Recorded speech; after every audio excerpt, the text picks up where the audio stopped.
السلام علیکم ورحمۃ اللہ وبرکاتہ۔ قرآن کریم کے اندر آیا ہے یا ابت افعل ما تؤمر، یا ابتی، یہ میرے پیارے ابا جان، افعل ما تؤمر، کہ آپ کو جس کام کا حکم دیا گیا ہے آپ وہ کام کریے۔ اب یہاں پہ یا ابتی کا ترجمہ کیا ہے؟ یہ میرے پیارے ابا جان۔ اب گویا کہ یہ یا ابتی کس کی جگہ اصل میں کیا تھا؟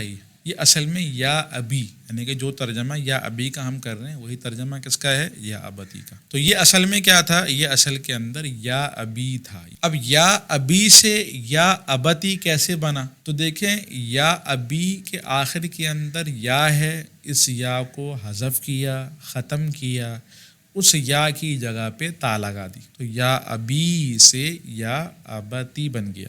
اچھا، عرب جو ہے نا دونوں کو ایک ساتھ جمع نہیں کرتے، یعنی کہ تا کو اور یا کو دونوں کو جمع نہیں کرتے، یا تو یا ابتی ہوگا یا پھر یا ابی ہوگا، یہ نہیں ہوگا یا ابتی، تا اور یا جمع نہیں ہوگی، یا تو خالی تا آئے گی یا پھر یا آئے گی، دونوں میں سے ایک صورت ہوگی۔ لیکن یہاں پہ سوال یہ ہوتا ہے کہ بھئی عرب یا ابی سے یا ابتی کیوں پڑھتے ہیں، کیوں بناتے ہیں؟ وجہ اس کی یہ ہے کہ بعض اوقات اظہار محبت کے لیے اپنے والد صاحب سے محبت کا اظہار کرنے کے لیے یا ابتی لفظ استعمال ہوتا ہے، یعنی کہ یا ابتی، اے میرے پیارے ابا جان، محبت کے طور پہ استعمال ہوتا ہے یا ابتی۔ اور یہ بات بھی یاد رکھیے گا کہ یہ صرف اور صرف ندا کے ساتھ خاص ہے، یعنی کہ حرف ندا جب استعمال ہوگا یا، تب ہم اس یا کے ساتھ ابتی لگا سکتے ہیں۔ ایسا نہیں ہے کہ بھئی حرف ندا استعمال نہیں ہو رہا، فعل استعمال ہو رہا ہے تو ہم کہیں جا ابتی، یہ غلط ہو جائے گا۔ صرف حرف ندا کے ساتھ خاص ہے، کسی اور فعل وغیرہ کے ساتھ خاص